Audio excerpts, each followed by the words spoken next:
हर हर महादेव। जय हो गणेश भगवान की। स्वागत है मित्रों आप सभी का आज फिर से शिव महापुराण के दूसरे अध्याय में। गजाननं भूत गणाधिसेवितं कपीत जम्बू फलचारु भक्षणम् उमासुतं शोक विनाशकारकं नमामि विघ्नेश्वर पाद पंकजम्। वक्रतुंड महाकाय सूर्यकोटि समप्रभ निर्विघ्नं कुरु मे देव सर्वकार्येषु सर्वदा। त्वमेव माता च पिता त्वमेव बन्धुश्च सखा त्वमेव विद्या द्रविणं त्वमेव सर्वं मम देव देव। हर हर महादेव। तो आज शिव पुराण के द्वितीय अध्याय का हम पाठ कर रहे हैं। शौनक जी बोले, हे महाभाग सूत जी, आप धन्य हैं, परमार्थ तत्व के ज्ञाता हैं। आपने कृपा करके हम लोगों को यह बड़ी अद्भुत एवं दिव्य कथा सुनाई है। हमने यह पाप नाशनी मन को पवित्र करने वाली और भगवान शिव को प्रसन्न करने वाली अद्भुत कथा सुनी। भूतल पर इस कथा के समान कल्याण का सर्वश्रेष्ठ साधन दूसरा कोई नहीं है। यह बात हमने आज आपकी कृपा से निश्चय पूर्वक समझ ली है। हे सूत जी, कलयुग में इस कथा के द्वारा कौन कौन से पापी शुद्ध होते हैं, उन्हें कृपा पूर्वक बताइए और इस जगत को कृतार्थ कीजिए।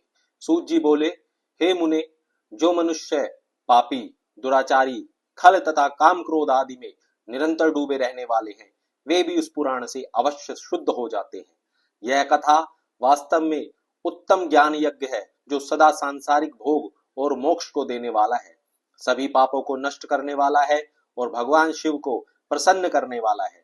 जो अत्यंत लालची, सत्यविहीन, अपने माता पिता से द्वेष रखने वाले, पाखंडी तथा हिंसक वृत्ति के हैं, वे भी इस ज्ञान यज्ञ से शुद्ध हो जाते हैं। अपने वर्णाश्रम धर्म का पालन न करने वाले और ईर्ष्याग्रस्त लोग भी कली काल में इस ज्ञान यज्ञ के द्वारा पवित्र हो जाते हैं। जो लोग छल कपट करने वाले, क्रूर स्वभाव वाले और अत्यंत निर्दयी हैं, कलयुग में वे भी इस ज्ञान से शुद्ध हो जाते हैं। ब्राह्मण के धन से पलने वाले तथा निरंतर व्याभिचार परायण जो लोग हैं, वे भी इस ज्ञान यज्ञ से इस कली काल में पवित्र हो जाते हैं। जो मनुष्य सदा पाप कर्मों में लिप्त रहते हैं, शठ हैं और अत्यंत दूषित विचार वाले हैं, वे कलयुग में इस ज्ञान यज्ञ से निर्मल हो जाते हैं। दुष्चरित्र, दुर्बुद्धि, उद्विग्न चित्त वाले और देवताओं के द्रव्य का भोग करने वाले पापी जन भी कली काल में इस ज्ञान यज्ञ से पवित्र हो जाते हैं। इस पुराण के श्रवण का पुण्य बड़े बड़े पापों को नष्ट करता है, सांसारिक भोग तथा मोक्ष प्रदान करता है और भगवान शंकर को प्रसन्न करता है। इस संबंध में मुनिगण इस प्राचीन इतिहास का उदाहरण दिया करते हैं, जिनके क्षण मात्र से पापों का पूर्णतः नाश हो जाता है। पहले की बात है, किरात नगर में एक ब्राह्मण रहता था, जो अज्ञानी, दरिद्र, रस बेचने वाला तथा वैदिक धर्म से विमुख था। वह स्नान, संध्या आदि कर्मों से भ्रष्ट हो गया था और वेश्यवृत्ति में तत्पर रहता था। उसका नाम था देवराज। वह अपने ऊपर विश्वास करने वाले लोगों को ठगा करता था। उसने ब्राह्मणों, क्षत्रियों, वैश्यों, शूद्रों तथा दूसरों को भी अनेक बहानों से मारकर उनका धन हड़प लिया था। बाद में उसने अधर्म से बहुत सारा धन अर्जित कर लिया, परंतु उस पापी का थोड़ा सा भी धन कभी धर्म के काम में नहीं लगा। एक दिन वह ब्राह्मण एक तालाब पर नहाने गया। वहां शोभावती नाम की एक वेश्या को देखकर वह अत्यंत मोहित हो गया। वह सुंदरी भी इस धनी ब्राह्मण को अपने वशीभूत हुआ जानकर प्रसन्न हुई। आपस में वार्तालाप से उनमें प्रीति उत्पन्न हो गई। उस ब्राह्मण ने उस वेश्या को पत्नी बनाना तथा उस वेश्या ने उसे पति बनाना स्वीकार कर लिया। इस प्रकार कामवश होकर वे दोनों बहुत समय तक विहार करते रहे। बैठने, सोने, खाने पीने तथा क्रीड़ा में दोनों निरंतर पति पत्नी की तरह व्यवहार करने लगे। अपने माता पिता तथा पत्नी के बार बार रोकने पर भी पाप कृत्य में संलग्न वह ब्राह्मण उनकी बात नहीं मानता था। एक दिन रात्रि में उस दुष्ट ने ईर्ष्यावश अपने सोए हुए माता पिता और पत्नी को मार डाला और उनका सारा धन हर लिया। वेश्या में आसक्त चित्त वाले उस कामी ने अपने और पिता आदि का सारा धन उस वेश्या को दे दिया। वह पापी अभक्ष्य, भक्षण तथा मद्यपान करने लगा और वह नीच ब्राह्मण उस वेश्या के साथ एक ही पात्र में सदा झूठा भोजन करने लगा। एक दिन घूमता घामता वह दैव योग से प्रतिष्ठानपुर झूसी प्रयाग में जा पहुंचा। वहां उसने एक शिवालय देखा, जहां बहुत से साधु महात्मा एकत्र हुए थे। देवराज उस शिवालय में ठहर गया, जहां उस ब्राह्मण को ज्वर आ गया। उस ज्वर में उसको बड़ी पीड़ा होने लगी। वहां एक ब्राह्मण देवता शिव पुराण की कथा सुना रहे थे। ज्वर में पड़ा हुआ देवराज ब्राह्मण के मुखारविंद से निकली हुई उस शिव कथा को निरंतर सुनता रहा। 1 मास के बाद वह ज्वर से अत्यंत पीड़ित होकर चल बसा। यमराज के दूत आए और उसे पाशों से बांधकर बलपूर्वक यमपुरी में ले गए। इतने में ही शिवलोक से भगवान शिव के पार्षद गण आ गए। उनके गोर अंग कर्पूर के समान उज्जवल थे, हाथ त्रिशूल से सुशोभित हो रहे थे, उनके संपूर्ण अंग भस्म से उदासित थे और रुद्राक्ष मालाएं उनके शरीर की शोभा बढ़ा रही थी। वे सब के सब क्रोध करते हुए यमपुरी में गए और यमराज के दूतों को मार पीट कर बारंबार धमकाकर उन्होंने देवराज को उनके चंगुल से छुड़ा लिया और अत्यंत अद्भुत विमान पर बिठाकर जब वे शिवदूत कैलाश जाने को उद्यत हुए, उस समय यमपुरी में बड़ा भारी कोलाहल मच गया। उस कोलाहल को सुनकर धर्मराज अपने भवन से बाहर आए। साक्षात दूसरे रुद्रों के समान प्रतीत होने वाले उन चारों दूतों को देखकर धर्मज्ञ धर्मराज ने उनका विधि पूर्वक पूजन किया।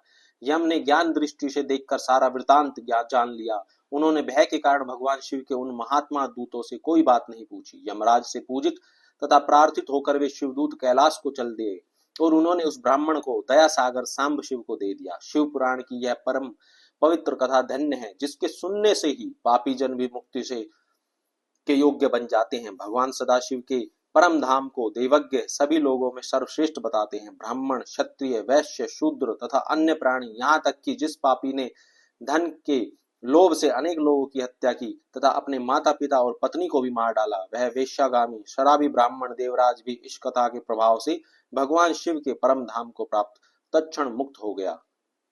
इस प्रकार उसकी स्कंद महापुराण के अंतर्गत शिव पुराण महात्म्य में देवराज मुक्ति वर्णन नामक दूसरा अध्याय पूर्ण हुआ। बोलो देवों के देव महादेव आदिदेव शिव शंकर भोलेनाथ की जय। तो इस अध्याय का क्या महात्म्य निकलता है? इस अध्याय का महात्म्य निकलता है कि जो भी जितने भी पाप जिसने किए हों, लेकिन एक बार अगर भोलेनाथ शिव शंकर की शरण में आ जाता है और तत्उपरांत कोई अन्य पाप नहीं करता है, ना वाचक, ना कर्म से, ना मन से, तो वह शिव धाम को प्राप्त अवश्य कर लेता है। परंतु शर्त वही है कि एक बार शिव चरण में आ गए, शिव भक्ति में आ गए, तो दोबारा फिर कभी उन पापों को करने की तरफ नहीं जाएंगे, तभी यह शिव धाम हमें मिल पाएगा। अगर हमने शिव भक्ति के मार्ग पर चलकर फिर से पाप कर्म किए, तो जो ये यहाँ पर फल लिखा हुआ है शिव महापुराण के पढ़ने का, वो फल हमें नहीं मिल पाएगा। ये तभी संभव है जब हम अपने सभी भूत के पापों को छोड़कर वर्तमान से ही शिव चरणों में पढ़कर सिर्फ और सिर्फ शिव भक्ति और शिव आदेश से ही चलेंगे। तो सभी भक्तजनों को बहुत बहुत धन्यवाद आज के इस दूसरे महात्म्य को सुनने के लिए। हर हर महादेव। काल हर, रोग हर, दुख हर, दारिद्र हर, कष्ट हर, पाप हर, ताप हर, संताप हर। हर हर महादेव, हर हर महादेव, हर हर महादेव।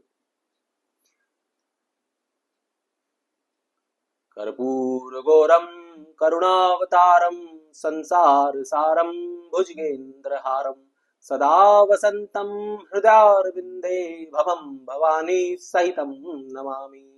भवम भवानी सहितं नमामि। सर्वमंगल मांगल्ये शिवे सर्वार्थ साधिके शरण्ये त्र्यंबके गौरी नारायणी नमोस्तुते। नारायणी नमोस्तुते। नारायणी नमोस्तुते।